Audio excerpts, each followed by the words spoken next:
जैसा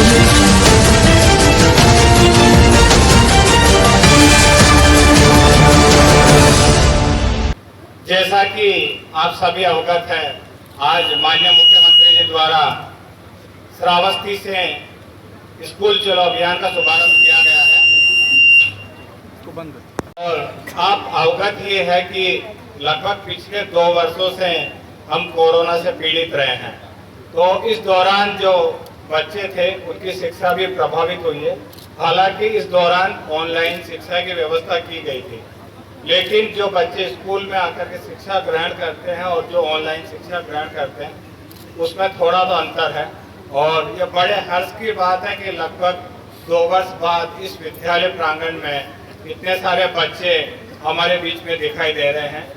तो जैसा कि सरकार की मंशा है कि जितने भी बच्चे हैं उनको हम सभी को स्कूल से जोड़ना है, और इस क्रम में जो बच्चे ड्रॉप आउट हो गए हैं या जो बच्चे स्कूल नहीं जा रहे हैं उन सभी को हमको सर्वे करके स्कूल तक लाना है। और जैसा कि राइट टू एजुकेशन एक्ट है, कोई भी हमारा बच्चा ऐसा नहीं होना चाहिए जो विद्यालय की शिक्षा से वंचित हो। तो जितने भी हमारे शिक्षक यहाँ पे मौजूद है और हमारे जनपद के जो सभी शिक्षक हैं उनसे मैं अपील करूँगा यहाँ पर कि जितने भी बच्चे हैं उनको स्कूली शिक्षा से हमको जोड़ना है। यही भविष्य के हमारे नागरिक हैं और यही आगे हमारे देश को बढ़ाएंगे, यही देश का निर्माण करेंगे। तो हमको इनकी नींव मजबूत करनी है और शिक्षा का जो स्तर है उसको जो पहले है उससे और ऊंचा उठाना है और अच्छी शिक्षा देनी है ताकि ज़्यादा से ज़्यादा बच्चे यहाँ पर स्कूली शिक्षा से जुड़े। उत्तर प्रदेश के जिले श्रावस्ती, जहाँ शिक्षा पूरे उत्तर प्रदेश में श्रावस्ती जनपद में शिक्षा सबसे कम स्तर पे आकी गई है, ऐसे जिले को माननीय मुख्यमंत्री जी ने स्वयं वहाँ उपस्थित होकर के स्कूल चलो अभियान का शुभारंभ कर रहे हैं। उसी के अनुरूप आज मिर्जापुर जनपद में जनपद स्तरीय स्कूल चलो अभियान का शुभारंभ आज इस अमोई जूनियर हाई स्कूल के प्रांगण में शुभारंभ हुआ है। इस कार्यक्रम के कर्ता धर्ता और इस विभाग के, इस जिले के आला अधिकारी जिनको कहा जाए कि आज के कार्यक्रम की अध्यक्षता कर रहे हैं या कार्यक्रम के सरकारी कार्यक्रम के संयोजक हैं, ऐसे सम्मानित जिलाधिकारी महोदय, और इस कार्यक्रम के बतौर मुख्य अतिथि के रूप में उपस्थित उत्तर प्रदेश सरकार के पूर्व ऊर्जा राज्य मंत्री और मड़िहान विधानसभा के दूसरी बार अपने विधानसभा के अपने ही रिकॉर्ड को तोड़ करके जीतने वाले हम सबके साथी मित्र आदरणीय रमाशंकर सिंह पटेल जी, आंदोलन के रूप में कि हर बच्चा, हमें भारत को विश्व गुरु बनाना है, भारत विश्व का नेतृत्व करे, हर व्यक्ति इस शिक्षा को आंदोलन के रूप में ले, तो वह अपना बच्चा तो पढ़ाए ही पढ़ाए, साथ में पड़ोसी के बच्चे को भी प्रेरित करे। कोई अभिभावक ये अगर कहे यार भैया मैं पढ़ाने में अच्छा हूँ, तो आप उसको टोकिए कि पढ़ाने में आपका लग क्या रहा है। सारी चीजें तो सरकार दे रही, ये प्रेरित करने का काम। कार्यक्रम में इस मंच पर उपस्थित मंचासीन पूर्व राज्य मंत्री ऊर्जा मड़िहान से दूसरी बार विधायक बने भाई रमाशंकर पटेल जी कहते हैं, तो इंग्लिश मीडियम हो हिंदी मीडियम हो, उनके टीचरों की सैलरी देख लीजिए, आप अपनी देख लीजिए, उनकी जिम्मेवारियां देख लीजिए, आप अपनी जिम्मेवारियां देख लीजिए, उन बच्चों की सुविधा देख लीजिए। सारे जो उनके अभिभावक पेरेंट्स ही सारी सुविधा मुहैया कराते हैं, फीस भी अधिक देते हैं। यह सारी चीज निःशुल्क, फीस तो निःशुल्क है ही है, खाने पीने से ड्रेस से लेकर सारी सुविधा दी जा रही है।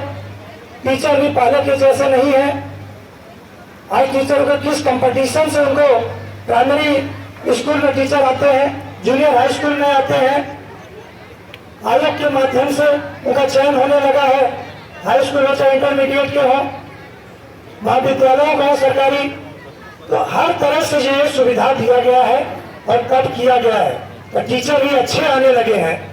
सब अभिभावकों को ये सोच अपने मन से तो पहले निकाल देनी है कि प्राइमरी स्कूल में अच्छी पढ़ाई नहीं होती है।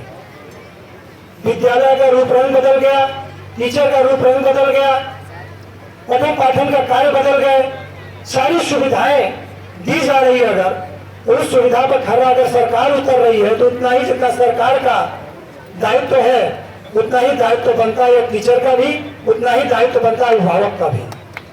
हमारे सब तमाम कोरोना काल में ऑनलाइन शिक्षा दिया जा रहा था। सबसे जरूरी अभिभावकों का ये चीज है और टीचरों को दोनों चीजों पर ध्यान। सही पद तब आएंगे जब आज इसी प्राइमरी स्कूल में इसी शिक्षा को ग्रहण अच्छे से करेंगे, अच्छे होश हवास में करेंगे, अभिभावकों का बात सुनेंगे, मम्मी पापा का बात सुनेंगे, तब जाकर इन टीचरों का बात सुनेंगे। टीचर कुछ कहते हैं, आप आपस में गुट बनाते हैं, गुटबाजी करते हैं, ये रिश्ते हमेशा बरकरार रखने के लिए, क्योंकि तमाम छात्र पढ़े गुटबाजी, छोटे छोटे बच्चे भी विद्यालय में 5 लोगों का गुट बना के करने लगते हैं। ये सब विद्यालय में नहीं होनी चाहिए। ये विद्यालय है। अध्यक्ष जी ने बता रहा था, विश्वगुरु की बात कर रहे थे। हमारे यहाँ चाहे संघ का कार्य ले लीजिए, सरकार की कार्य ले लीजिए, सब अपने पिता के नाम पे, माता के नाम पे, किसी महापुरुष के नाम पे विद्यालयों का नाम रखता है। यहाँ भारतीय विद्या मंदिर नाम है, यहाँ शिशु मंदिर नाम है। इस तरह की सोच, इस तरह का लोग कहते हैं रात को ओस गिरती है, मैंने फूलों को भी अकेले में रोते हुए देखा है। इसलिए से चंद शब्दों के साथ मैं अपने वाणी को विराम देता हूँ। जय मां सरस्वती। होना चाहिए बच्चों पे, जो उनका असर होना चाहिए वो चीजें नहीं दिखी। फिलहाल आप इसी कड़ी में हम अपने प्राथमिक विद्यालय के लगभग 99% लोग आईपीएस, आईएएस, अध्यापक या जो कुछ नौकरी पाते थे तो पढ़ते थे। हम लोग भी शिक्षक अपने शुरू से प्राथमिक विद्यालय से ही शिक्षा ग्रहण किया है। आज एक माहौल क्रिएट हुई है। आज हमारे जितने सम्मानित शिक्षक, अध्यापिका, अध्यापकगण हैं, आज हम लोग क्षेत्र में जाते हैं। 5 साल बाखूबी कोरोना काल के बाद भी हम लोग जिस विद्यालय में जाते हैं वहाँ एक माहौल क्रिएट हुआ था। हमको लगता है कि 90% अध्यापक रुचि के साथ शिक्षा ग्रहण कराते हम लोगों ने स्वयं देखा। कभी टूटी फूटी विद्यालय होती थी, कायाकल्प के माध्यम से विकास हुआ। और कुछ अध्यापक तो ऐसे भी हमने देखा कि अपने विद्यालय प्रांगण में वृक्षारोपण अपने पैसे से लगाना, विद्यालय को सुंदर बनाने का भी काम बहुत से ऐसे अध्यापक हम लोगों के क्षेत्र में किए हैं और हमको लगता है पूरे जनपद में किए होंगे। आज देखिए स्कूल चलो अभियान बड़ा महत्वपूर्ण विषय है और बड़ा महत्वपूर्ण कार्यक्रम है। हमें सबका दायित्व है, एक अध्यापक का ही नहीं, गार्जियन हो, हम हो, एक थर्ड। आज तो हमने ऐसे अध्यापक को भी देखा अपने क्षेत्र में कि 2 दिन अगर बच्चा स्कूल नहीं गया तो ऐसे अध्यापक को हमने देखा कि वो बच्चे के घर पहुंच करके कि 2 दिन से बच्चा स्कूल क्यों नहीं आ रहा, मास्टर इतना चिंता भी कर रहे हैं। ये बहुत बड़ी बात है। पहले हम लोग पढ़ते थे, हम लोग जबरदस्ती ट्यूशन बिना पैसे हो गया, लेकिन देखिए वो मास्टर को चिंता था कि हम लोगों के भविष्य। आज अच्छे अध्यापक देखिए कहीं न कहीं उत्तर प्रदेश अधिकार में है और हमको लगता है जल्दी निर्णय हो जाएगा, वार्ता हो गई है।